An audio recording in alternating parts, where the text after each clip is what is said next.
Stand by to launch FanStream Sports. 3, 2, 1. Let's start. Hello, sports fans. Welcome to FanStream Sports. Nothing but pure sports. This is the JP Show. JP, it is so good to hear you back on the air. Stand by. Now, here's JP. All right, a hearty good morning to you. Sorry, we're a little late this morning. A lot going on. A lot of technical crap going on we've been dealing with, but we're going to get it all straightened out, folks. We thank you so much for joining us each and every morning. We already got some guys in the comments. Good morning to you, Michael Sorgel, John Hill, Christopher Cole, Lonnie Wilkins. Love you guys. Thanks for jumping in this morning. Tim Ham's been all over the roads in North Dallas this morning, chasing power outages. How are you, my friend? A crazy morning, but here I am. Well, thank you very much for jumping in here today. Yes. We got, it seems like this is news day every day with the Bucs signing somebody else, losing somebody else in terms of the coaching ranks. So we'll get into that. Brian Bradley will join us from Amalie Arena today at the morning skate as the Ottawa Senators are in town for a doubleheader Tuesday and Thursday. We'll need a separate ticket for each game. Don't sleep in Amalie Arena. But these are two huge games, 8 points really on the line here in a stacked Atlantic division. And the Lightning making moves this morning, sending Connor Geekie down to AHL, Syracuse. The guy that skipped going to the minors, one of the very few in this organization that have done so, played pretty well at times in the, 40-some games, had 6 goals, 12 points, 86 hits. He's a young kid. He's 20 years old. I'm not saying that this is going to happen with the young kids. They get beat up, even though he's 6'4", 200 pounds. We'll hear from John Cooper probably after the game today or maybe pre-skate today. Maybe talk a little bit about what they're thinking. Does this mean there's a move coming up, which is, I think, interesting? Does this mean that there's been a deal made? I don't know. We shall see. They also signed a goaltender from Syracuse as well. So we'll get into the Bolts and what's going on with them. Big week for them. And Bucs and the Rays making a signing too, which was very interesting. A local kid. Part of the full royalty. So we got all that coming your way, plus Super Bowl stuff.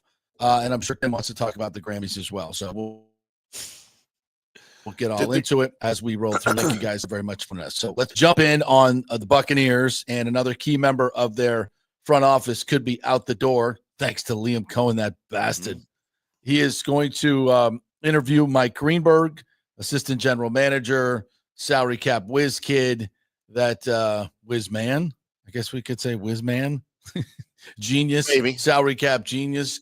That is kind of stewarded the Buccaneers through the Tom Brady years where they added so many veterans and big contracts and then had to deal with those contracts, get rid of them, and still stay competitive, which is something the Bucs did that not many organizations have been able to do. And a lot of that credit goes to Mike Greenberg.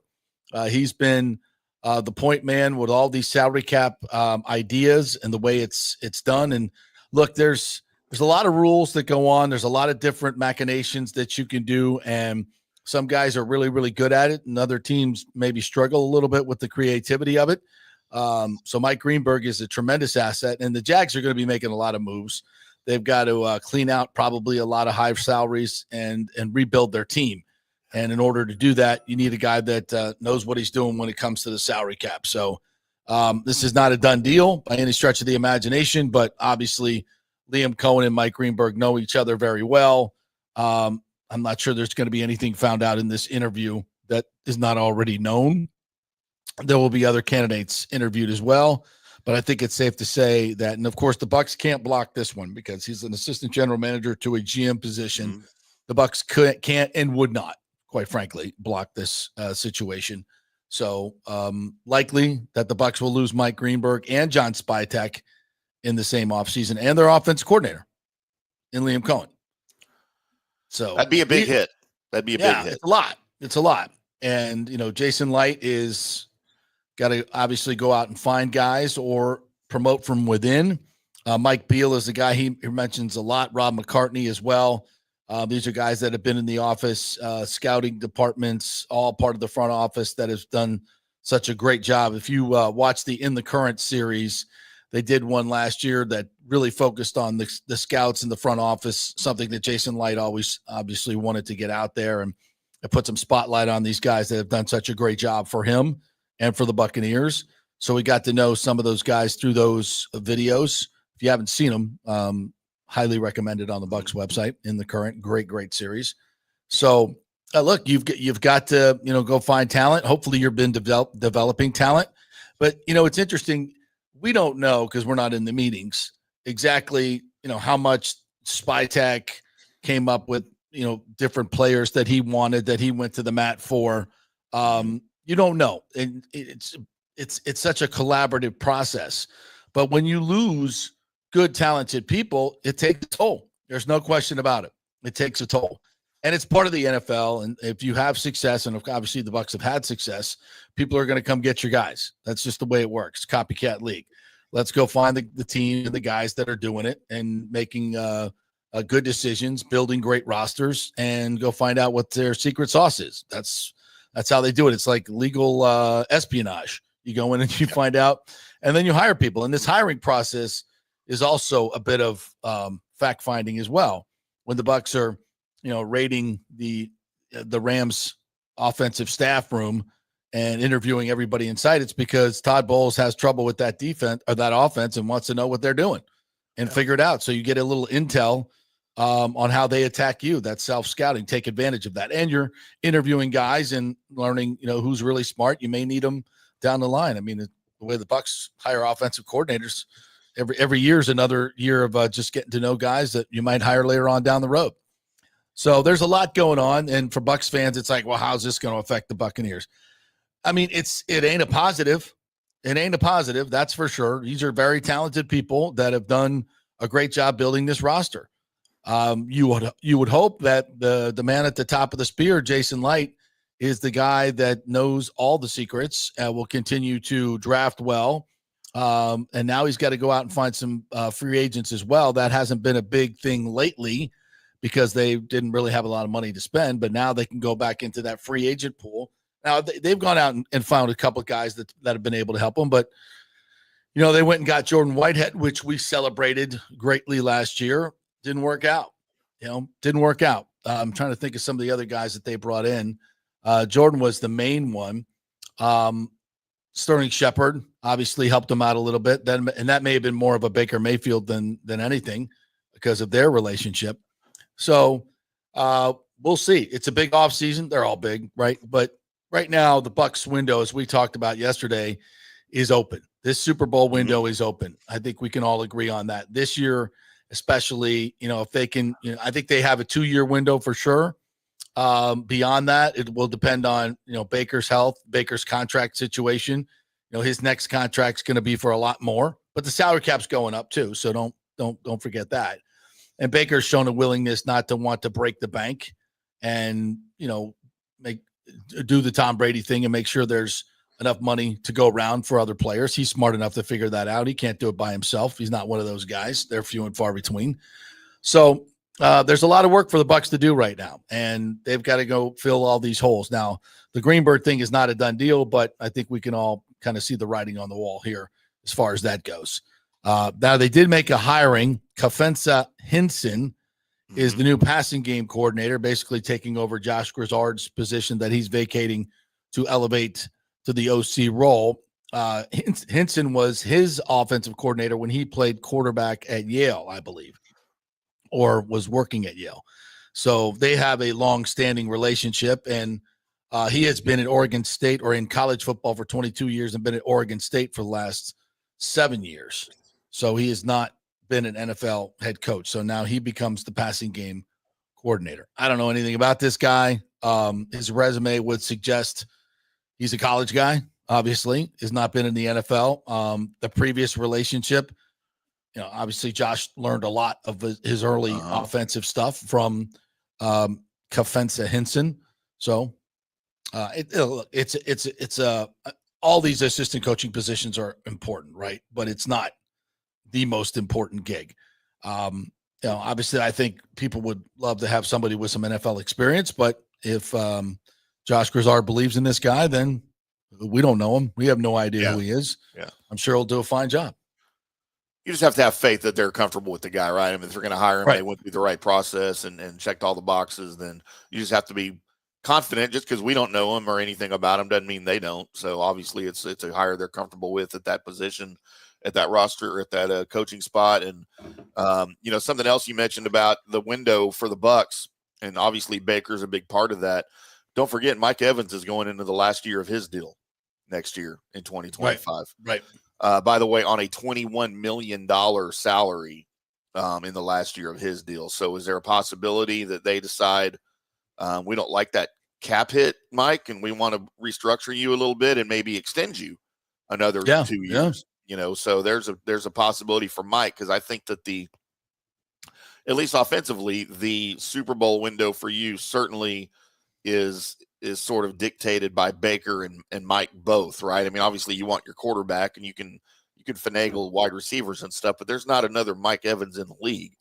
And he has certainly earned the opportunity to be part of another Super Bowl run if that's in the next couple of years, and you want him to be there for that. So there's another little tweak to the Super Bowl window, and then there's some defensive guys obviously in their contract status. We don't have to get into all that right now, but something we can look at in the future as we get deeper into the offseason and closer to the draft and free agency.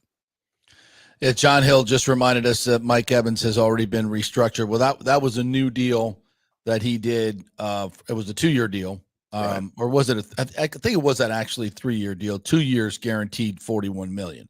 So right, but it was actually an option.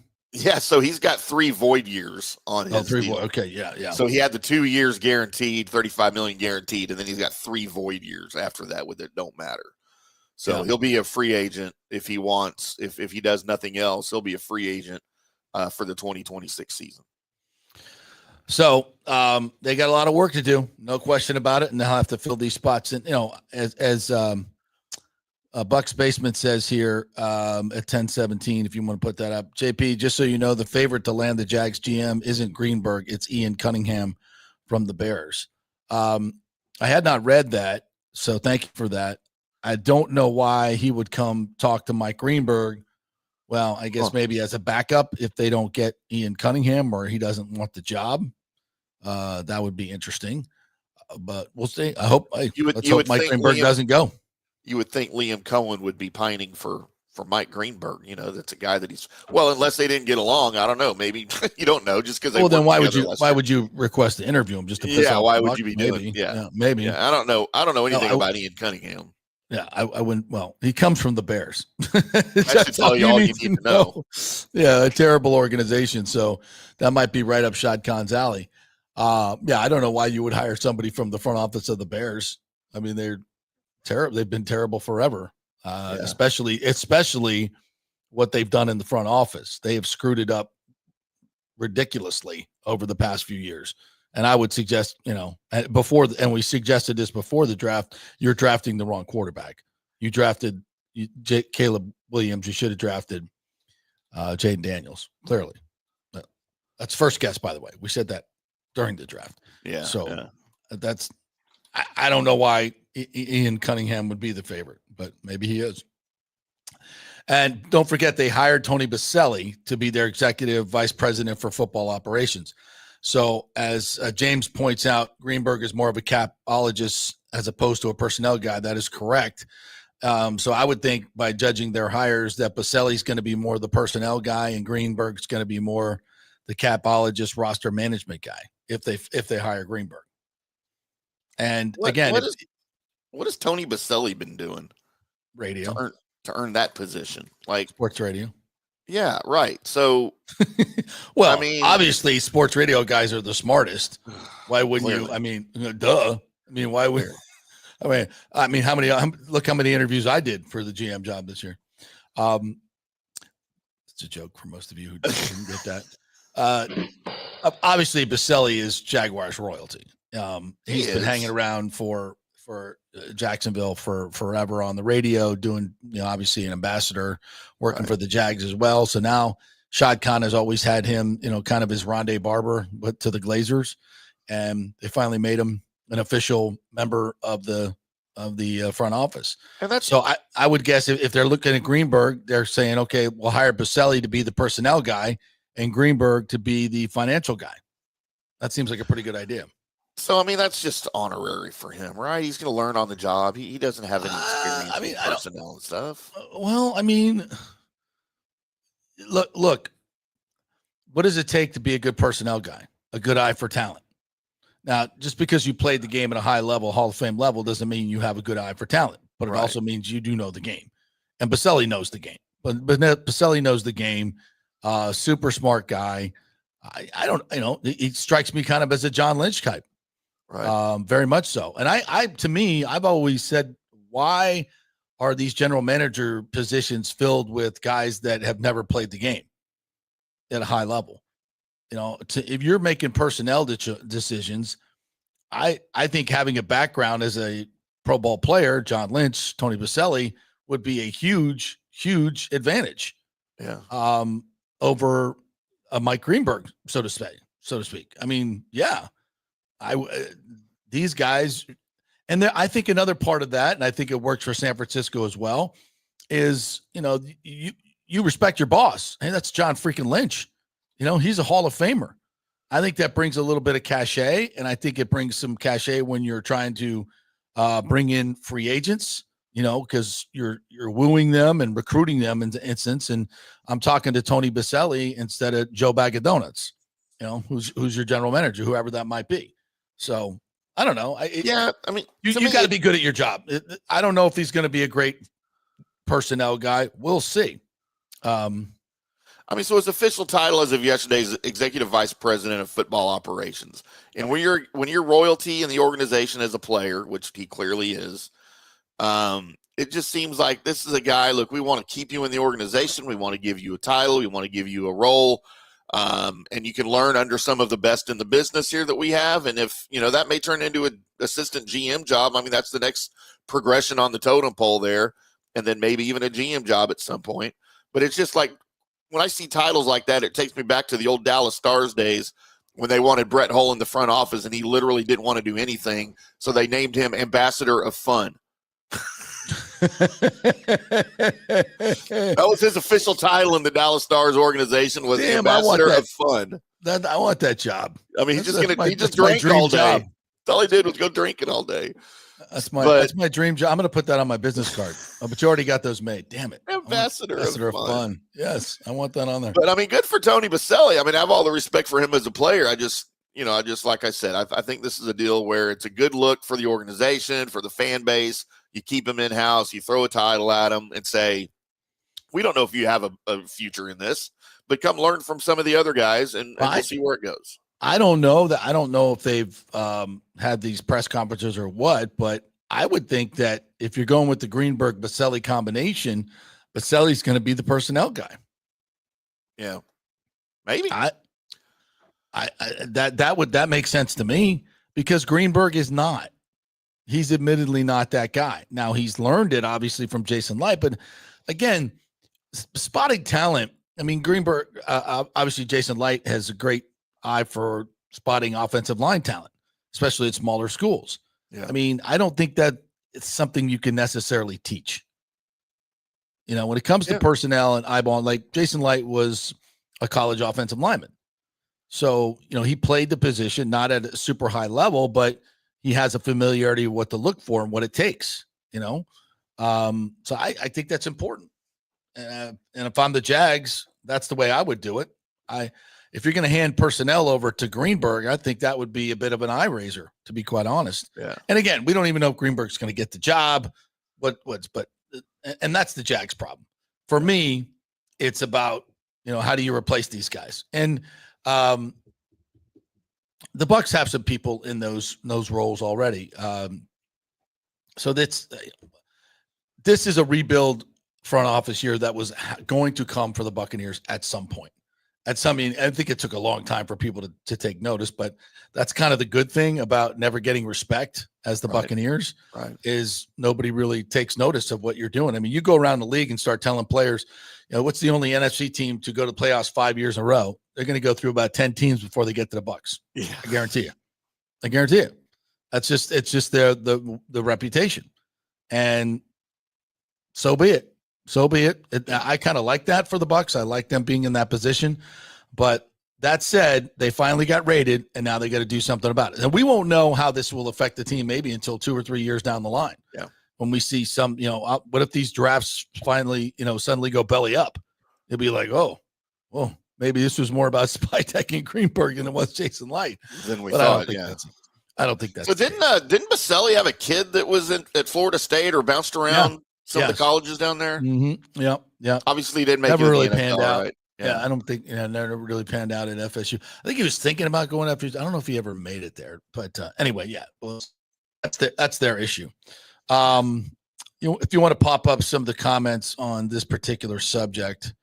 Yeah, James said John Lynch didn't have experience, so I'm sure Baselli will do okay. Well, I mean, we think he might. That doesn't mean he will. James also, I don't think Baselli is an ambassador. Really, I believe he is a high-ranking personnel guy. And I hope so for them. No, I think that's what they're doing with that. So Bucs need to get as much out of Greenberg as they can get their cap in line for maybe an elite edge rusher. Yeah. I mean, Jackie Davidson's kind of his right-hand man or woman, as it be. So she's learned it to feed a Mike Greenberg and is always mentioned when they talk about these contracts getting done. So it seems like she'll step right into that role and be able to get it done. The Bucs have some free agent room to run now. Right. They've got some opportunities. So it's going to be a really interesting offseason. We talked about, from a personnel standpoint yesterday, what they're looking at. The Myles Garrett thing, as we transition into this, we talked about it yesterday. It broke during the show. What would it take to get Myles Garrett? Rick says, breaking news, Myles Garrett was just traded to the Dodgers. I love that. He's batting, where's he batting? Ninth? Yeah. He could probably do it, man. I'm telling you. Myles Garrett is going to take a king's ransom and in draft picks. And I don't think that's just not Jason Light's MO. It's just not. He covets those draft picks because he gets guys like Bucky Irving in the 4th round. And what that does for you is it keeps your salary cap in line. That's what's so huge about finding these guys in the 3rd, 4th, 5th round that become starters and super productive players. When you get a Bucky Irving in the 4th round, you're paying him nothing for 4 years, nothing. And that's not, unless he decides to, hold out in year 3, there's nothing he can do about it. And you take advantage of that. You overpay in other positions. So that's why draft picks are so coveted, because when you hit on one like that, it keeps your salary cap in line. Then you can go and overpay in free agency. So I don't see, because teams are going to throw 3 first-round picks at the Browns for Myles Garrett. That's too much. There's going to be a team out there that's going to go, I'll give you 2 1s and a 2 or 3 1s for Myles Garrett. And that's not something I want Jason Light to do, and that's not something he would ever do. So I don't, and the Bucs picks are this year is 19. They don't want number 19. If you're going to deal Myles Garrett, you want something in the top 5. And you want a bad team to deal with, because they're going to be bad this year. You get a high pick this year, and they're probably going to be bad next year too. So you're going to get a 4th overall pick and a 3rd overall pick, or a 2nd overall pick and the 6th overall pick, instead of 19 and 26 from the Bucs. Nobody wants that. So I think the Myles Garrett thing's a little pie in the sky, to be quite honest. I don't think that's something that the Bucs are going to be in the market for. It doesn't fit our culture. Do you want to hear what the conversation is in Dallas this morning? Oh, yes. Micah Parsons into 3 for Myles Garrett. Everybody in Dallas right now is saying, yes, please. Why? Myles Garrett, I know he's 4 years older than Micah Parsons. He's a better player than Micah Parsons. I think he's better than Micah Parsons. Well, he's arguably the best defensive player in the game. Yeah. And, people in Dallas are getting a little tired of Micah Parsons' antics.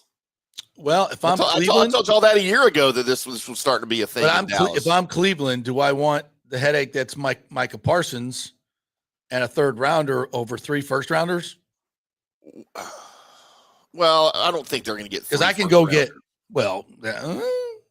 you know how stupid teams are. I mean, unless they're going to go trade him to the Dallas Mavericks, the Mavericks will give up whatever they want for him.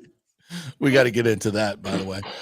Frankly, I think I didn't know there were so many passionate Mavericks fans, to be honest with you. They all showed up at the arena. I have no idea. Coffins and stuff. Like, where do these people come from? I'm on the other end. We'll get into it later, but I'm like happy to see him go. Don't let the door hit you where the good Lord split you when you're leaving town. I couldn't care less. Yeah, I got you. I got you on that. So I just don't think the Bucs are going to be in that market. I don't think it's a good fit.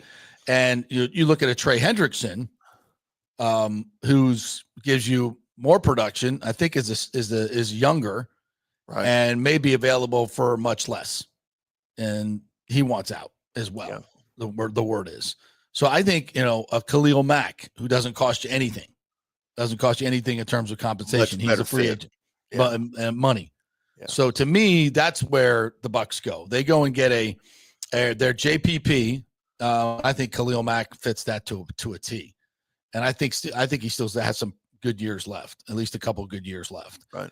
Just watching him on tape, his explosion looks good. It looks a lot different than anything the Bucs have. I can tell you that coming off the edge. And he's not nearly what he was, but could you get a year or two out of him? I think you could, and that's your Super Bowl window. And then you draft a younger player, and there's some good ones. A Mike Green from Marshall, who's running up the board, had a great Senior Bowl.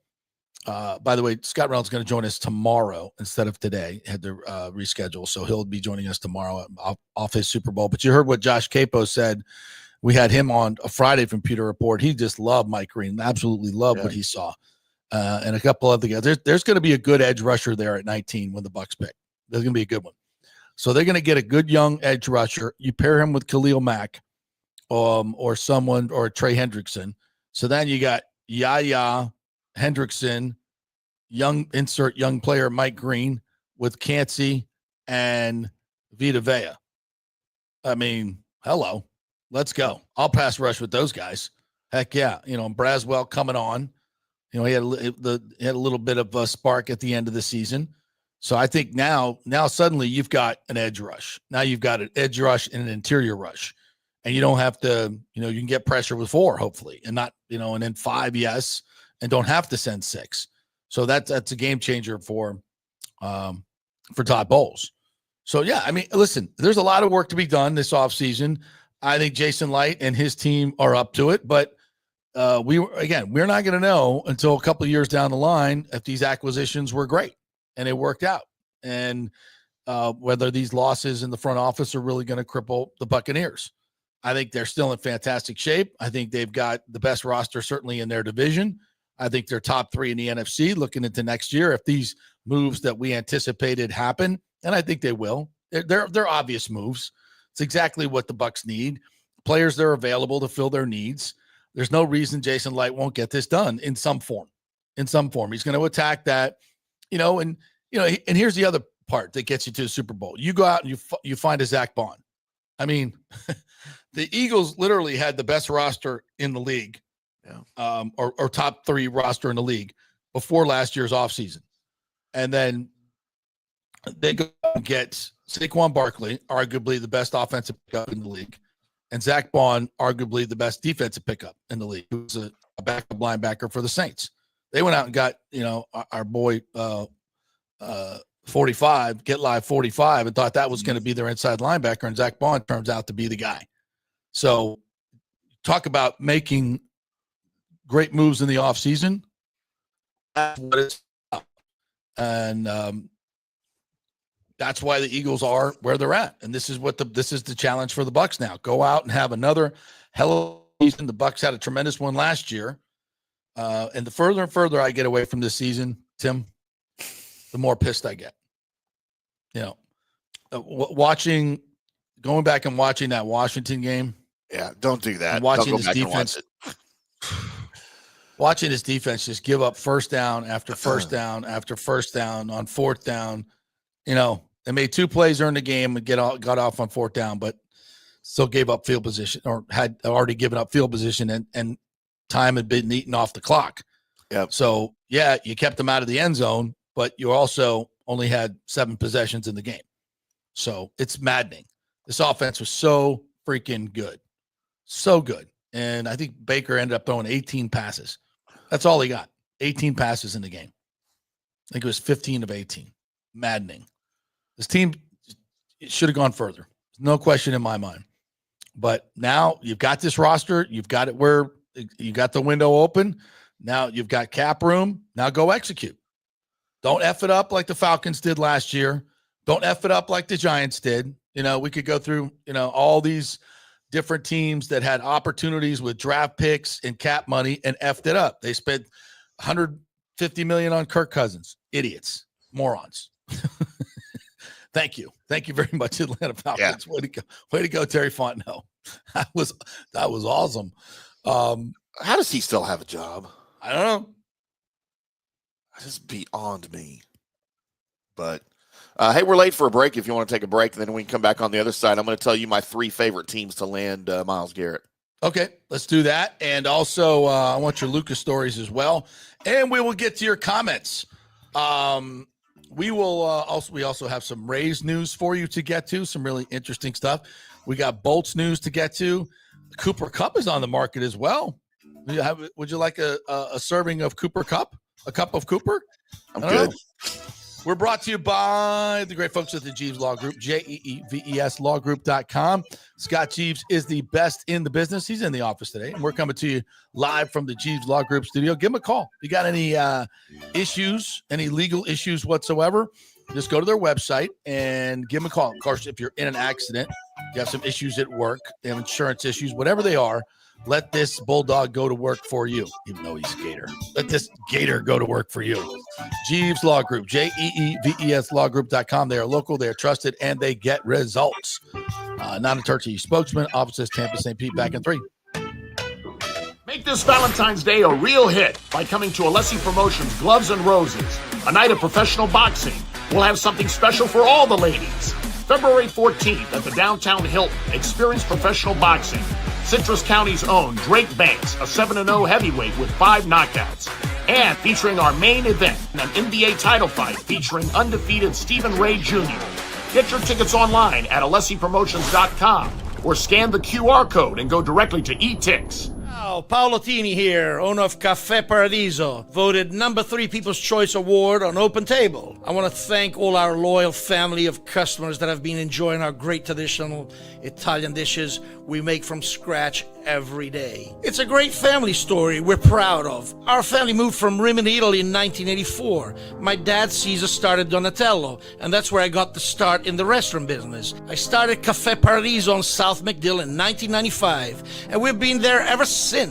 From our traditional ossobuco, a veal slow roast for 4 hours, to our daily fresh catch, the Gruppo Paradiso, with a piccata sauce and lobster claw meat, homemade pasta like lasagna, farfalle salchicha, which is a bow tie pasta homemade with fresh sausage. Hold on a minute, JP's favorite. I love it. So come and have a glass of wine with me on South McDill. Get a reservation on Open Table and see all our 5-star reviews. Ciao, see you soon at Paradiso. So many of our Tampa Bay neighbors are finding out the hard way from Hurricane Helene that homeowners insurance does not cover flood damage. You must have flood insurance. It's a separate policy. Immediately call Italiano Insurance at 813-877-7799, and they will shop around to find the best policy before rates go up. Lock it in. Over 60% are underinsured in Florida, or you're not getting your discounts that you're entitled to. So do an insurance checkup at Italiano, and they could save you thousands of dollars. Italiano will make sure you're with a highly rated insurer, so there are no surprises in your time of need. Our hearts go out to all our neighbors devastated by Helene. These are the times we're proud to protect all the pieces of your life. Italiano Insurance, 813-877-7799. Old Hurricane Helene put a hurting on Tampa Bay, and for many of you, the rebuild will be a long process. You must beware of unscrupulous contractors offering up quick fixes for incredible prices. It's a scam. So go with long-standing, reputable companies like Third Generation Plumbing and AC. My friend John Rodriguez has been serving Tampa Bay since 1995 with hundreds of 5-star reviews. If you need a new AC system or any home repairs from Helene, they will work with insurance companies to get you taken care of quickly, expertly installed, of course, and a 1-year maintenance plan and 10-year warranty included on all AC units. 0% financing for 60 months. Contact them at thirdgenerationplumbing.com or 813-961-8024. That's 813-961-8024, thirdgenerationplumbing.com. Let's go. Right now, back to the show on FanStream Sports. All right, welcome back to the JP Peterson Show, brought to you by the great folks at Italiano Insurance. Business insurance is something you got to have. If you're running a business, even a small business, you got to have business insurance or your personal wealth will be at risk. And have them shop that. Have them shop your flood insurance and make sure you have it. And make sure you are fully insured. 40% of the folks out there are not fully insured to the limits that they need. In other words, if your house has grown in value over the last 5-10 years and you're still sticking with the same coverage, you are not properly insured. So let them take a look at that as well. Make sure all your insurance houses are in order. That's Italiano Insurance, the best customer service in the business, without question. All right. Thank you guys for joining us. If you ever want to comment, you can do that on Twitter at the JP Peterson Show. You can also do it on YouTube if you're watching us there, or on Facebook, and we'll get all of your great pithy comments here. Yes. That we can. We love the interaction. We do. It's less work for us. But you got. Oh, not only that, but they had great perspective. No, you guys are smart out there. JP Peterson Show's got some smart listeners and some smart ass listeners, and you all know who you are. And we love but that we too. love you too. So, Tim, you've been in sports radio a long time. Yeah. Too long. A long time. So we've gone through the whole different things that have happened, and these podcasts typically don't take calls. Now, we could take calls. Should we take calls? Peter was a big fan of calls. Yeah, Peter's a big fan of calls. I don't know why.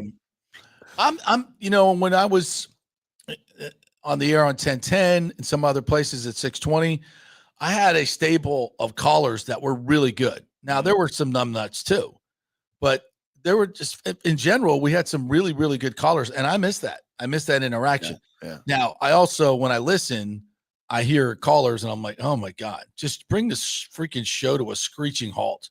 Yeah. And the back and forth is like, all right, Joe, you're in Cleveland. Am I on? Yeah, Joe, go ahead. Who's this? It's JP. Am I on? Am I talking to JP? While you hear them on the radio in the background, right? Yes, you're talking. Yeah. Oh, what am I? Oh, who's this? just click. Yeah. Or just, stupid people calling up. So I don't know. We could do it. We have the technology. We do. Maybe we should do it like just certain days, certain segments. Yeah. So you guys in the comments, do you want to call in, or would you rather just hide behind the keyboard, B? We would have to require B to call in. Yeah. I don't know. I mean, I kind of miss it and I kind of don't. All right. So, but I think maybe the answer would be like call in Wednesday. James says Peter's a big fan of calls, but could never get the system to work. Yeah, that's true too. I don't know what his system is. I know mine works a lot better. So we could do it when we're in studio. So yeah, sure. I'm game with that. You guys let us know. We'd love to hear from you on that. Maybe we'll do one day a week on Wednesdays where it's caller Wednesdays. Caller Appreciation Wednesday. And by the way, I get messages from time to time like, hey, I saw you at the game, but I didn't want to bother you. I'm like, bother me. Yeah. I love to put faces with names. So please come up to me and go, hey, this is Donald Pudzikowski, who's in there this morning. I've not seen his name. Donald's in. Cleveland has the number 2 pick. About some Browns. Yeah. Cleveland has 13 picks overall this year. Jesus Christ. Problem is Andrew Berry doesn't know what to do with them. That's a problem in Cleveland. Yeah, and do you want 13 picks in one draft? No, I mean, use them as capital to trade, Yeah. Yeah, you want to go get some experienced players with those picks. So trade them and get some experienced players, or trade up. Trade a package of them and trade up to get better players. So there's lots of things you could do. What they need is Kevin Costner in that building with his love interest. I loved everything about that movie. Was it Draft Day? I love Draft Day, except the consultants that had to shoehorn in the love interest. Yeah, that was like the most awkward. She was hot though. Who was that? Was that his love interest? Yeah, the red-haired Renee Russo? Was it Renee Russo? Yeah. Dude, she was fine back in the day, man. Yeah. Still is. She was also in Tin Cup, right? She was the love interest in Tin Cup. She was in the Tin Cups. If you're a Bob's Burgers fan, you'll understand that reference. And she was in another one of my favorite movies, the Thomas Crown Affair, the remake of the Thomas Crown Affair with James Bond. Yes. She always looked good in crap she did, man. That curly red hair. Just. Rick says I need to do a remote at Cigar City. You mean the Cigar City tap room at Amalie Arena that we're going to do tonight with Brian Engblom and Bobby the Chief Taylor? That one? We do that after, or you mean the other Cigar City over by the Home Depot? The actual where the brewery is. I was there the other day with my good friend Mike Santomaso, who is one of their marketing folks over there, which I need to get him to send you some Monster. Nathan Elliott wants to know what happened to Peter Blake. Well, nothing happened to Peter Blake. He's still doing his sports web stuff. You guys go check that stuff out. Yeah, he's on still, like every day. And we do our post-game shows with the Buccaneers. Yeah. We're still going to keep doing that. Yeah. But we're looking for a little bit more continuity.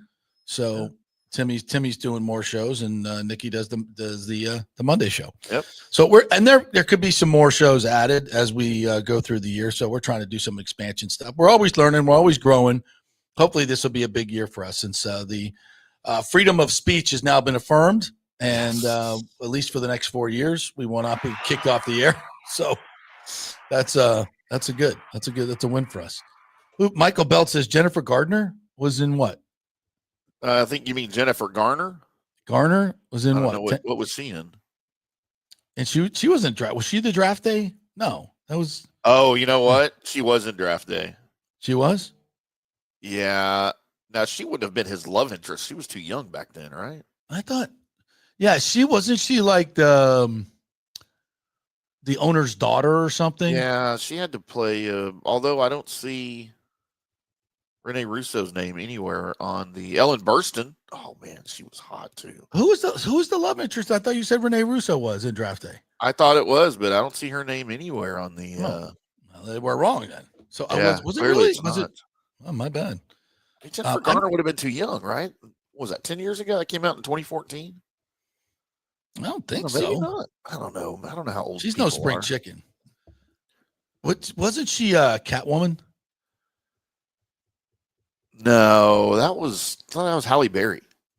Well, she was one of them. Yeah. Was she? I think Jennifer Garner had a stint as a Catwoman too. Yeah, look at us just throwing stuff out there. The love interest. Yeah. Well, so Nathan Elliott says Jennifer Garner was in draft day. She was the love interest. Okay, yeah, but but my point being was it was completely forced. Like the football stuff was really good in draft day. I thought they did a great job with that. Right. And then he swung to the draft day deal. For the Cleveland, finally got them over the hump. Well, that's what they need again. They need again. What was his name? What was his name? Kevin Costner's name in the movie. Come on, guys, give me that one too. I think that's Sonny Weaver. Sonny Weaver, yes. Sonny Weaver. Yeah. Michael Belt's true miscast. Garner. Yeah. Renee Russo would have been a better love interest, to be quite honest, in draft day. She'll be a better love interest anywhere. She'd have got it done in the closet a lot better than Jennifer Garner. Just saying. John Hill says fireball shots for incorrect answers on Tuesday. I got it here and at the studio, so I'm for that. Yeah. All right. Absolutely. Or when we bury a celebrity that isn't dead yet. That's a double shot. If we kill someone. We killed somebody the other day. Who was that? Oh, God, my terrible. gosh. I'm just asking questions now. Shit, I can't remember. Joe, this is all I'm right. sure the listeners will remember. And they're just popping off with Michelle Pfeiffer. Michelle Pfeiffer. Let's just go hot Cougars back in the day for 1,000, Tim. Yes, Let's William just Russo was in Lethal Weapon back in the day, too. Oh, man. Yes. Oh, yes. Yeah. She was Tin Cup, though, right? She Yeah. was the love interest in Tin Cup. Okay, I got that part right. Yeah. Which is another fantastic movie. Another fantastic movie. You don't like Tim Cup? Come on. I mean, it wasn't bad. Like, I wouldn't put it up there with my favorite sports movies ever, though. Better than Happy Gilmore? Oh, no. Nothing's better than Happy Gilmore. By the way, Happy Gilmore 2 comes out. That's going to be a national holiday when that comes out. Paige Spiraniak's in that. I know. Is that her name? Is that her name? She's in my heart, too. Yeah. She should have. She's be in the Hot Golfer Hall of Fame. By the way, Renee Russo also played. She might not have been hotter than she was in the Thomas Crown Affair, but she also played Thor's mom, like in the Thor movies. Did you see that last Thor movie? Which one was it? Love and Thunder? Yeah. Is that the last one? Yeah, I watched it. Oh. I mean, I was entertained. I'm entertained by all of them, though. You know what? I liked The Acolyte, and I get crap for liking The Acolyte. Any Star Wars fan is going to chastise me for that, which I get it. It was a really bad show, but I was entertained by it. That's all I care about. Just entertain me. Okay. Oh, of course, also the hottest movie ever Renee Russo was in. I don't know how this slipped my mind. Major League. Major League. Yes, obviously. Yes. Yeah. That's where she got her sports movie chops. Major League. Dude. Talk about a great sports movie. Holy hell. Maybe the best ever. Yeah. Cleveland Indians might not even still be a franchise if that movie wouldn't have come out. Because that created Cleveland fans everywhere. I mean, I became an Indians fan. Yeah, sold a lot of gear. Movie. Sold a lot of gear. Wild Thing sold a lot of gear. Oh, man. Wild Thing was great. That was a great deal. The Wild Thing. That whole thing with the music and everything. Charlie Sheen. That was a great bit, man. Charlie Sheen played great bit. Played it perfect. Yeah. By the way, here's a look at Renee Russo in Major League. Oh, man. Mm-hmm. And you remember Susan Sarandon and Bull Durham? Yeah. Yeah. I'm not a big Susan Sarandon fan, but she played that part really, really well. Yeah, I agree. Really, and that is one of my favorite. That's one of my top 5 sports movies. I wouldn't call her hot by any stretch, but she played that role very, very well. She was sexy as get out in that movie. Yeah. Yeah.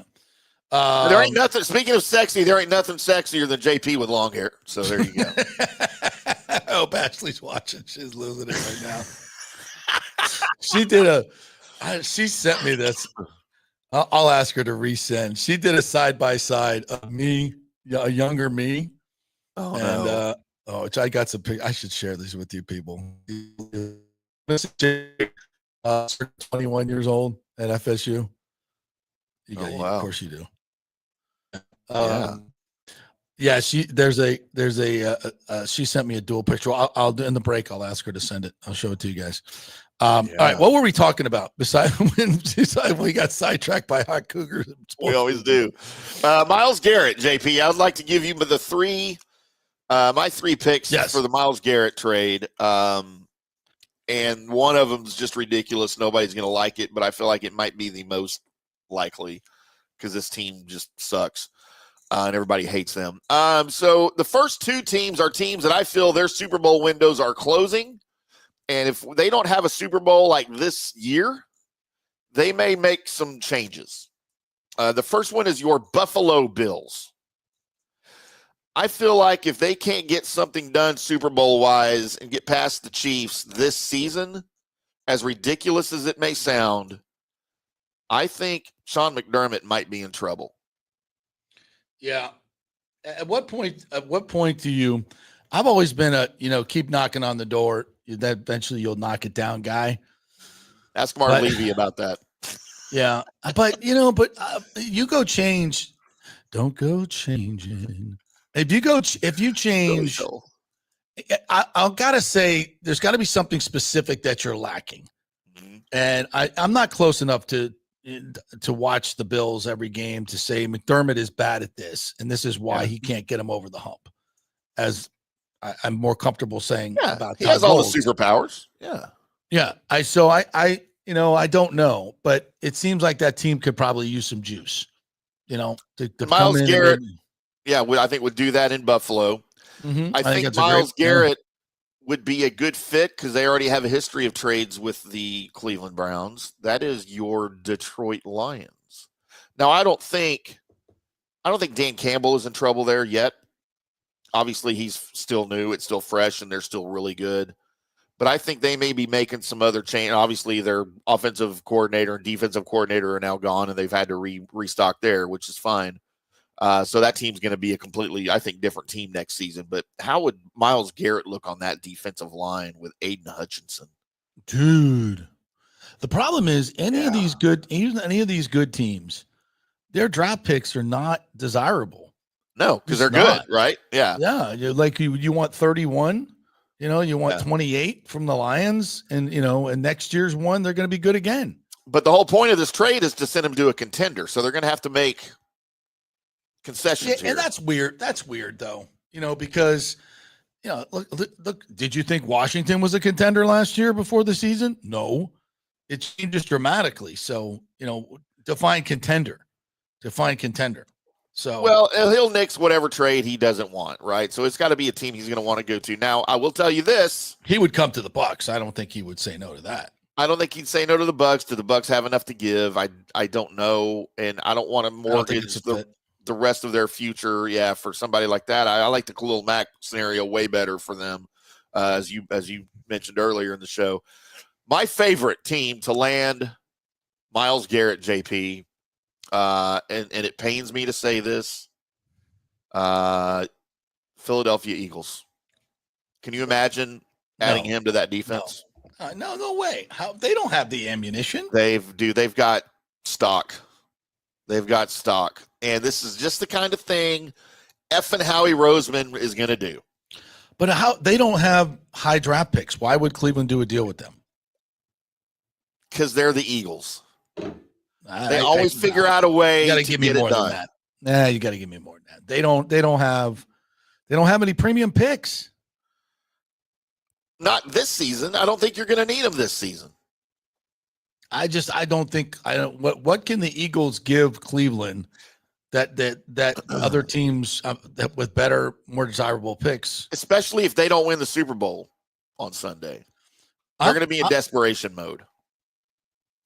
All right. I mean, I just know how Howie Roseman operates.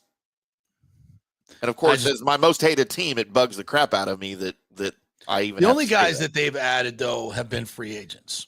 They've not traded for any of these. I mean, they got drafted or traded for. I mean, Brown was a trade. AJ Brown was a trade with the Titans. Michael Belt says Eagles send Riddick and 2 1s for MG. But again, the ones are not ones. They're basically 2s. Why would they do that? But if that's going to be the case of any contending team that Garrett's going to want to go to. Like, you're not going to get a top 10 pick for Myles Garrett. You're not going to get a top 10 because none of those teams, unless they've already made a trade to get it, they're not going to have those picks. Well, to me, it would be more about a volume of picks. Yeah, well, there's definitely going to be that, but there's also got to be some premium picks so you can go out and get an edge rusher that's going to, replace him. Yeah, or you include a good player with it in return, not just picks. So they've got some good players that are under contract that Cleveland could control for a while, and to me, that's more likely than getting a top 10 pick. All right, let me look at some of these teams. All right, the Jags pick 5th. Would the Jags be in the market? He's not one of the Jags. They got a new whiz kid offensive coordinator, if you haven't heard. The Raiders pick 6th. Yep. They need a quarterback, though. They need a quarterback. They're going to get Shudor at 6. The Jets pick 7th. Do the Jets have some ammunition? Of course, they're not a contender, but they don't even know who's playing quarterback over there yet. Carolina picks 8th. Now you're getting out of premium picks. The Saints are 9th. Ooh, talk about They don't have a quarterback. They're a mess. They're terrible. Have you even talked about the I did not. I sexual didn't even. scandal going on down there yet? No, what I saw was they're messing around with some archdiocese that was trying to hide pedophiles. Yes, and the Like Saints, the Catholics do. That's why. yeah, the that's awesome. Saints somehow were involved in this as an organization and covering it up. I haven't read the report, but it's not looking good down in New Orleans. Yeah, that franchise is a disaster. The 49ers pick 11th. Now he could be that could be a contender. Imagine putting him over there with Bosa Oof. and Wow. Fred Warner. Yeah, that could be there could be a deal done there. And they just got their stud defensive coordinator back in Robert Saleh. Mm-hmm. They've had a revolving door John at Lynch. defensive coordinator. John Lynch could pick up the phone. The Dolphins are at 13. Cowboys are at 12. Yeah, I don't know. I would just say this. I don't think the Bucs are in the market. I don't, as much as I'd love to see him here, and I think he would be a huge part of the missing piece, it's just not part of Jason Light's DNA to go trade, 2 ones to, and again, I don't think our ones are going to be desirable enough to get the deal done. So Yeah. I don't see it happening. Christopher Cole, just keep him out of Atlanta. That's a good point. Yeah. I wonder, are the Falcons in them? I can't imagine. James, Do they have the cap? Do they have the cap room to pay him? Not with the Kirk Cousins deal. Yeah. Well, yeah. James says, how about Garrett? He said Micah Parsons in a third. What about Micah Parsons in a first? I mean, the Cowboys pick 12th this year. That'd get it done. I don't know that I want to give up a Parsons and a first for Garrett, though. Micah Parsons would not even get on a plane to go to Cleveland. Can you imagine? He would not go. Like he would Jimmy Butler it. He would be like, nah. I quit. I retire. I'm not happening. Oh my Lord. I would welcome I'm an Aggie, right? So I would love Myles Garrett in Dallas, or any team that I like, except for the freaking Niners and Eagles. Just keep him out of there. Yeah. All right. What about Cooper Kupp? I would have liked to have had Cooper Kupp 5 years ago. Yeah, he seems to be in the washed category. Yeah, just injuries. Just that tells you the taking tell its right toll. there. Yeah. His superpower was always his ability to get in and out of cuts, and those, I think that has been diminished somewhat with the injuries and his the toll that it's taken. 175 catches every year takes on your body. So I think he'd be a nice 3. I'll take him. I think he would be a great fit in Tampa as a 4. Yeah. We'll take him behind McMillan, right? Like he'd be behind McMillan. Yeah, and Godwin, for sure. If for some reason Chris Godwin went somewhere else, I'd take a flyer on him, especially if you got Jalen McMillan emerging. What are you gonna have to give up to get him, though? What is realistically? What do the Rams think they can get for him? I don't think much. 4th? Yeah, 4th. Right? They're just give trying up to a 4th round pick. They're trying to unload the salary. I'm guessing. But I don't think he's got a lot of time left in him, and that seemed kind of cold too, But hey, that's biz, baby. That's the biz. Yeah, that's the league. Right? Every player knows it. Yeah. You want to give B some run here in the comments? I wasn't going to, but sure. I like to face my nemesis. B says, billionaires all over Tampa to buy the race. Show yourself. Time is running out. Time is running out by March 31st. No. There was a bunch deal of would be done billionaires if you didn't want $3 billion for the team. up and down Nebraska Avenue last night. That's our notorious street walking area. Colleen Wright from Time says Trop getting repaired. He can't even speak in complete sentences. She's a reporter, no opinions. Okay, so does she host a talk show? No, she's done a really good job at the Times. But she's not on the stadium stuff. She's not an opinion giver. She's a reporter. JP. Yeah, she's a reporter. He can do both. He can do whatever he wants. Yeah. In case you don't know how sports radio works, B, that's exactly what we do for a living. We spout opinions. When JP reports on the Trop, He reports facts. And then he'll tell you what I think might happen is this and this and this. So figure it out, all right? Get your fingers out of your ears. It's much easier to effing listen. Misstate my words. Just listen to the show once for the love of God. I honestly don't know if the trop is going to be repaired or not. All I can tell you is that, and here's, what I base a lot of this on is follow the money. Like that's it, not that the city of St. Pete wouldn't do something ridiculously stupid when it comes to their fiduciary responsibilities to their taxpayers, which clearly have demonstrated they have none. But the idea now, and guess what? The FEMA funds have dried up. Orange Man said no. Yeah, you're done. You're not getting $60 million for a roof because of it tore off that you didn't have insured properly. Hurricane. Can you imagine that going? Yeah, boss, we have a request from the city of St. Petersburg for FEMA money to repair the Tropicana Field roof. Not gonna do it. Excuse me, what? Yeah, isn't that the stadium with the Black Lives Matter emblem on the field? Wouldn't you just write LOL real big on that and send it back? Yeah, I don't think they share our politics down there at the One Tropicana Way, or whatever the hell it's called. Yeah, I'm gonna say no. So what are we gonna do? Put another fabric roof on that thing for another hurricane to rip off? Okay, it's gonna be a no. It's gonna be JP, MB King Buck FEMA money. I don't think. And so there's $100 million to fix the roof for 2-3 seasons and then wreck it. And no. And by the way, and the reasons coming, there's more damage and more damage to the trop.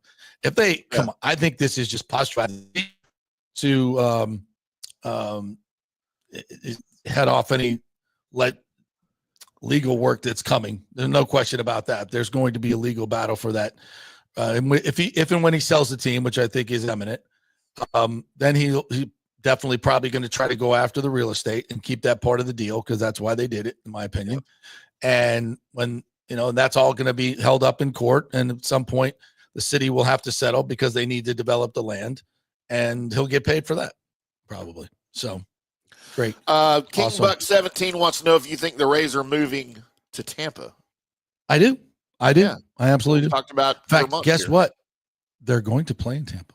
And by the way, so does Ken Rosenthal from the Athletic, the most plugged-in baseball reporter in the business, who confirmed our reporting that there are a group or groups in Tampa actively trying to buy the team and would build in Tampa. At the Ybor site or another site to be determined. So yeah, all that going on with Major League Baseball, confirmed by Ken Rosenthal. So we'll see where it goes. I think it will be sold relatively soon, hopefully before the season. Yep. So, and I wonder because this contract for Kim HSK Hassan Kim, $29 million. For a guy who's may play only 4 months for you, and $13 million this year, $2 million in incentives, and then a player option for next year. So that's like you're just forking out $13-15 million for 1 year for a shortstop. That's very unraised like. That's very unstew like. Right. So I wonder if that had something to do with possible new ownership wanting to make a deal, throw some money out there. Possibly. Mm-hmm. Yeah, that'd be good news. JP, you want to take another break? We're 10 past the hour here. Yeah, let's take another break. We'll come back on the other side, get 2 more comments here. We're hoping to have Brian Bradley from the everybody's bailing on us today. Brian Bradley will be joining us on Thursday now because he is not at the morning skate. So we'll check in with him on Thursday. We got some Bolts news, though, that we have to get to. Connor Geeky sat down, and Everson, the goalie, has been given a NHL contract. We'll tell you what that's all about and your comments when we return. Don't forget about Gloves and Roses coming up on Valentine's Day Friday. Alessi Promotions has a great boxing card for you, and it's all themed around Valentine's Day. I'm taking my honey. You should take your honey as well. Do something different for Valentine's Day. It's gloves and Roses. It's going to be really, really fun. And they've got a big-time heavyweight from Homosassa that was in here, Drake. And he's a big boy, and I can't wait to see him fight. So get all your tickets at alessipromotion.com, alessipromotion.com. Back at 3. Hey, JP here for my concierge medical professional, Chris Lugo, PA. You've heard him on the show for a couple of years where he shares invaluable medical, nutritional, and supplement advice. With Chris, it's like having a medical provider as your best friend. What I love about this concierge service is the convenience and support he offers. I can text or call him 24/7 with any questions or concerns, and he'll promptly call in a prescription if needed. No office visits or copays required. It gives me peace of mind knowing I have someone genuinely invested in my health, not just focused on insurance profits. And the best part, the Bay Area Modern Medical Center's personal concierge service is more affordable than you might think. Don't let insurance companies dictate your health care. Take control of your health and wellness today. Visit BAMMC.com for more information and to schedule your initial free consultation. Empower yourself and take charge of your personal health with BAMMC.com. Hey guys, why not kick off 2025 by popping the question? Yes, and you know where to get that perfect engagement ring. It's the Gold and Diamond Source. The best prices, the best quality, and yes, get her a real diamond. You don't want to go with the fake stuff. And January's birthstone is garnet for all you FSU fans, right? Get 15% off all the unforgettable garnet jewelry at the Gold and Diamond Source. Also, discover Emilique by Emily Johnson Weintraub, a sleek and modern jewelry line that makes everyday gifts extraordinary. And don't forget, you have any unused gold? Turn it into cash or a stunning new piece. With gold prices soaring, there's no better time to trade up. You can do it all at the Gold and Diamond Source, 3800 Omerton Road, always online at thegoldendiamondsource.com. This Valentine's Day, a real hit by coming to Alessi Promotions Gloves and Roses, a night of professional boxing. We'll have something special for all the ladies. February 14th at the Downtown Hilton, experience professional boxing. Citrus County's own Drake Banks, a 7-0 heavyweight with 5 knockouts. And featuring our main event, an NBA title fight featuring undefeated Stephen Ray Jr. Get your tickets online at alessipromotions.com or scan the QR code and go directly to eTix. JP here for the Jeeves Law Group and my man Scott Jeeves. If you're going to hire an attorney, do you want some guy looking for a quick settlement and a quick buck, or do you want an attorney with some chops? Scott is a board-certified civil trial lawyer and a certified circuit court mediator. Been practicing in the Tampa Bay area for over 30 years. He is a peer-reviewed AV preeminent rated civil trial lawyer. They just don't hand out those classifications. He's been the lead class action counsel on many complex consumer protection cases and has handled hundreds of serious personal injury cases. He's dedicated his career to protecting injured victims and is committed to vigorously representing you. We're local, we're trusted, and we get results. Personal injury and personal attention. Call for a free case evaluation. That's 888-9-JEEVES. That's 888-9-JEEVES. The Jeeves Law Group. Let's go. Right now, back to the show on FanStream Sports. All right, welcome back to the JP Peterson Show, brought to you by Third Generation Plumbing and AC. If you've got AC issues or you need a new AC or any plumbing job, anything around the house whatsoever, Third Generation Plumbing, the techs over there will take care of your business. And they'll do it in a fair way, quickly, and they'll do a great job. And if you have any issues, John Rodriguez, the owner, will take it up and make it right. So that's all you want when you get that plumbing contractor out there or the AC guy. Get a fair deal. And they got great incentives on new units as well. So if you if you had an old unit that's been kind of clunking out, don't wait till summer when everybody gets busy. It's crazy. Call them now. Get a good deal. Deals are really good in the off season, and they'll get out there and put a new unit in there. Blow some cold air. JP, I have an old unit that's been clunking out recently. I don't think Third Generation Plumbing can help you with that. They can't. Another plumber, another type of plumber to do that. Yeah, nobody can help that. Yeah. All right. Let me get to some of the bold stuff here. Tonight is a huge game with Ottawa coming in here tonight. Ottawa is on a 5-game heater, and they I think they just dispatched Nashville the other night as well. Mm-hmm. So they're here tonight, and then tomorrow night or Thursday night as well. 7:00 tonight. The Sens come in now ahead of the Bolts in the standings, and they've been really, really good. And the Bolts, I think, are 3-9 in the Atlantic Division. So these are two games they have to have. They've been knocking on the door in terms of scoring lots of goals. Tonight's got to be the night where they start to get some of those converted. And other interesting news, Connor Geekie was assigned to AHL Syracuse. The 20-year-old had 6 goals, 12 points in 40-some games. Just needs to get a little bit more seasoning, get a little bit more confidence. We'll probably hear from John Cooper this morning on what that's all about. Maybe Julian Brisebois getting ready to trigger on a deal for a forward.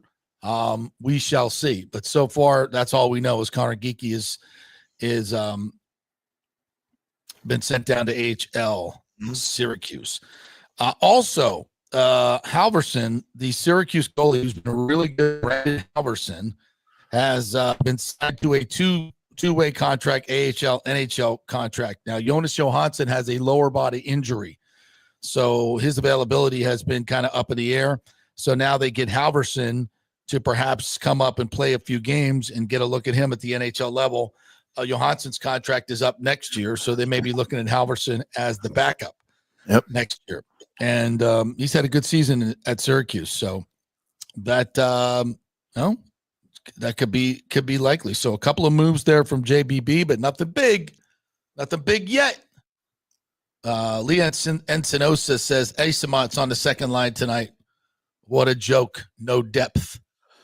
Yeah, that's what they should be looking at. Some scoring depth. Yeah. He was kind of in the doghouse. Is there someone that's in a bigger doghouse now? And that's why he's moving up. I think Cooper's trying to find, switch things around and find some combinations that are going to work and get some goals in the back of the net. So I haven't seen exactly what the lines were this morning on the rush. I have not checked my Twitter on that just yet. We're hoping to get that from Brad. So we'll check that and see where they're at. But it's a huge night. This is a huge game for them in both these. Lee says they're going to lose them both, which would be a -8 in the division. You can't do that. Cannot do that. You got to split. At worst case, split. But I'd like them to get, these 2 home games back to back against Ottawa. This is the time. This is the moment. Of all the moments of the year so far, they've been clicking along. They've been in a playoff position. The metrics are good. The analytics are good. They just haven't been able to convert these expected chances into goals, which they were doing at a higher rate earlier. So they've regressed to the mean. So tonight and Thursday, really time that you got to step up and get those 4 points. That'll be huge. And then they got Detroit. They go on the road, Detroit, and I believe Montreal. 2 teams they haven't beaten this year. So it's a critical 4-game stretch before the 4 nations break. And obviously Cooper is coaching Team Canada. We got 5 players in it as well. So obviously they're focused on the Lightning and doing their job here before anything else. So yeah, and look, it's February now. There's no more, we got to stay in the race. Now you got a bunch of points. You really, really got a bunch of points, especially divisional points. So this 4 games, you got to get 6 out of the 8, which basically is 12 out of the 16 when you're talking about divisional games. I think that's absolutely crucial for the Lightning in this spot. And they can do it. Vasi's playing well. It'll be interesting to see what the lines do tonight. Got to get that top line, Kucherov, Pointer, all those guys going again and starting to pick up points and pick up goals. Because at this point, as Lee Encinosa says, the rest of the games are really playoff games. At this point, when you've got, 5 teams or was it 7 teams separated by 5 points as it was the other night? I mean, that's a logjam of epic proportions. So, they've got to get at least 6 out of the 8. I would say two of them are road games. So, and you got 2 at home. So that's what makes this Ottawa game so much bigger and so much better, so much more important. So, all right, let's go. Let's go, Lightning. Let's get this done. And I'll be interested to hear what Coop has to say about Connor Geekie. I think basically it's going to be, He just needs to work on a couple of things. We want to try some different guys, and I would have sensed that this is some kind of move to set up a move, which JBB is going to do something. He's going to do something. I think I've lost Tim. I don't know what happened to Tim. We're having Wi-Fi issues, but anyway, we'll just keep going. I'm trying to find out what the rushes were this morning. So let me see if my man Eric Erlinson was there. Just now reporting that Geeky is down. So let's check with Mr. Encina, see if he was there from the Times this morning. Halverson will back up Vasilevsky tonight. Cooper said Johansson won't be available this week, so Halverson likely start one game this weekend, either at Detroit or at Montreal, courtesy of Eduardo Encina from the Times. Morning skate lines, according to Eduardo, Gensel, Point, Kucherov, Hagel, Sorelli, Asimont, who took that terrible penalty the other night, got healthy scratched, Gergensons, Paul, Gonsalves, Chafee, Glendening, Atkinson. Hedman and Radish, McDonough, Chernak, Lilleberg, Perbix, and Moser. Moser's in tonight, huh? Okay. JJ Moser coming back. That's good. So interesting pairings right there. And so a little shake up in the lines with Connor Geeky out. Mikey Asimon he just hasn't produced what we thought he would. We thought he'd be better this year, and just getting a balanced scoring is something. So they're going to move him up, move Nick Paul down to center Gergensons and Consalves. All right, that's a little bit of a shakeup. So we'll see how that plays tonight.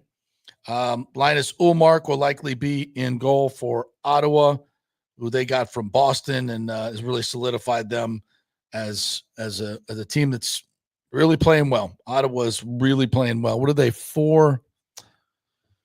The Bolts are 2-4-1 in their past 7 games, and Ottawa has won 5 in a row. So it's put up or shut up time tonight at Emily Arena. So come on down and join us. Get your tickets now. Go to TampaBayLightning.com to get your tickets. All right. What else did we want to get to? For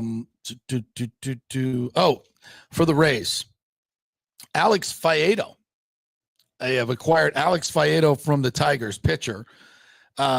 Local kid, really came up through Tampa, Alonzo High School. His dad, Landy, is the coach there, so kind of local baseball royalty.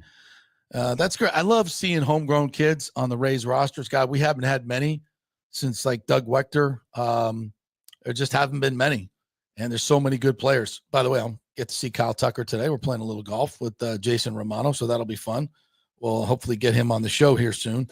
Kyle, of course, traded to the Cubs from the Astros this offseason. Top 5 player in the league, in my opinion. I don't know if he's going to get the $750 million free agent deal. But he'll be up next year for free agency. This is the last year of his deal, and traded to the Cubs. He'll be making like 20-some million this year. But yeah, we'll play a little golf with him today, and we'll report back tomorrow. All right. I'd like to take a break, but I can't control this thing. So, Timmy, if you're there, I'm not sure what's going on this morning, but I will go to some of the comments. Nathan Elliott says, JP, will you be at the Lightning game tonight? Where can we find you? I'm usually up in the Chase Club, now the Channel Club, but I do come down in the third period at 128, right, that area where the FanDuel Sports set is right there with Paul Kennedy and whoever's doing TV tonight. It was Andrew Chuck the other night. So usually in the third period, I watch the last 10 to 15 minutes from that set. So come on over and say hello. There's a little velvet rope there, but just come on over and say hello. I know what you look like, Nathan Elliott. So get your ass over there and say hello tonight. Christopher Cole says, why even try to compete in MLB because the Dodgers just keep getting richer? Well, he lost internet. So I'm probably just talking into the wind right now. So stand by, people.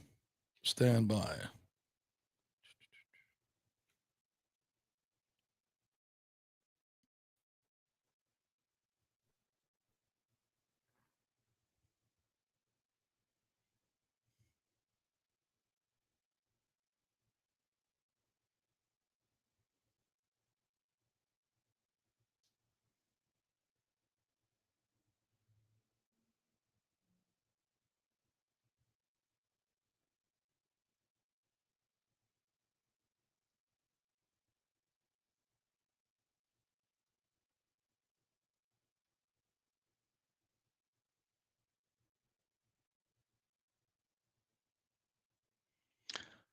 Oh, right.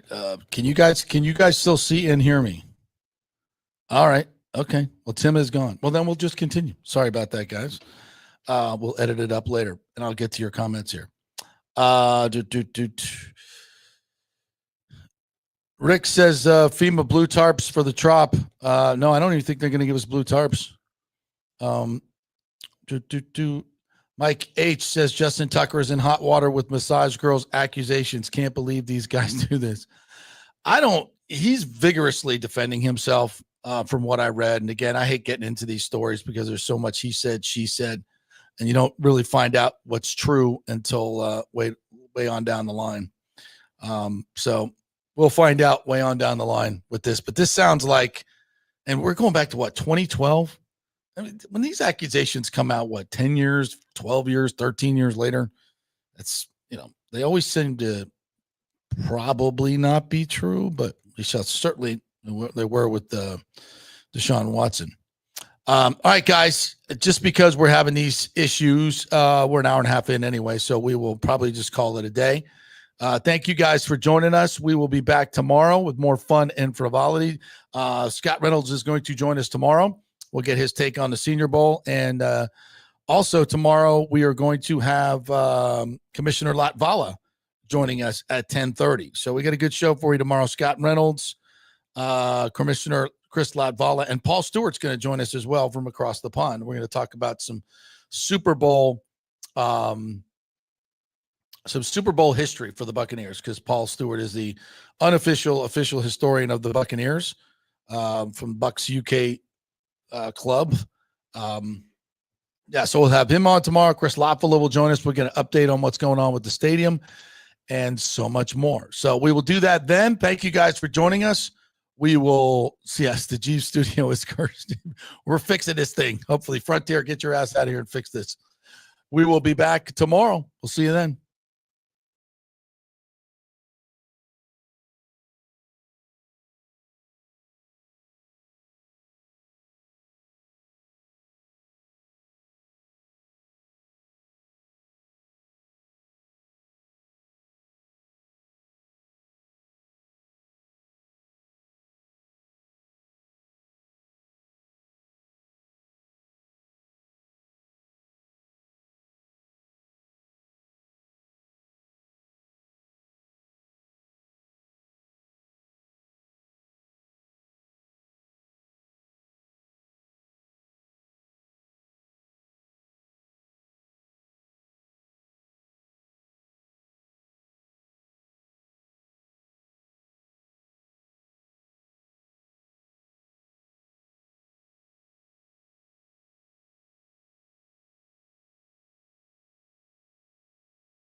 Make this Valentine's Day a real hit by coming to Alessi Promotions Gloves and Roses, a night of professional boxing. We'll have something special for all the ladies. February 14th at the Downtown Hilton, experience professional boxing. Citrus County's own Drake Banks, a 7-0 heavyweight with 5 knockouts. And featuring our main event, an NBA title fight featuring undefeated Stephen Ray Jr. Get your tickets online at AlessiPromotions.com or scan the QR code and go directly to eTix. Hurricane Helene put a hurting on Tampa Bay, and for many of you, the rebuild will be a long process. You must beware of unscrupulous contractors offering up quick fixes for incredible prices. It's a scam. So go with long-standing, reputable companies like Third Generation Plumbing and AC. My friend John Rodriguez has been serving Tampa Bay since 1995 with hundreds of 5-star reviews. If you need a new AC system or any home repairs from Helene, they will work with insurance companies to get you taken care of quickly, expertly installed, of course, and a 1-year maintenance plan and 10-year warranty included on all AC units. 0% financing for 60 months. Contact them at thirdgenerationplumbing.com or 813-961-8024. That's 813-961-8024, thirdgenerationplumbing.com. So many of our Tampa Bay neighbors are finding out the hard way from Hurricane Helene that homeowners insurance does not cover flood damage.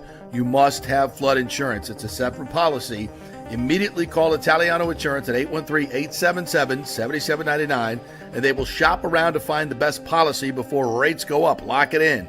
Over 60% are underinsured in Florida, or you're not getting your discounts that you're entitled to. So do an insurance checkup at Italiano, and they could save you thousands of dollars. Italiano will make sure you're with a highly rated insurer, so there are no surprises in your time of need. Our hearts go out to all our neighbors devastated by Helene. These are the times we're proud to protect all the pieces of your life. Italiano Insurance, 813-877-7799.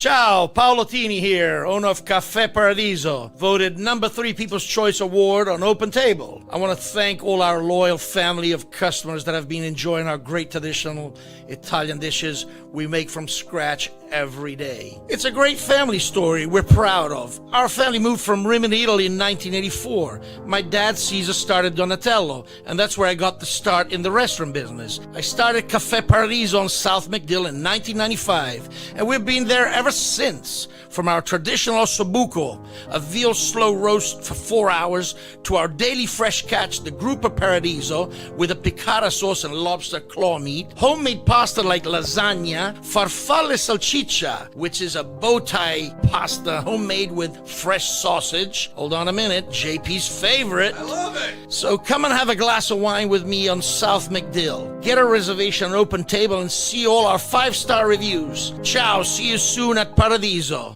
Let's go. Right now, back to the show on FanStream Sports.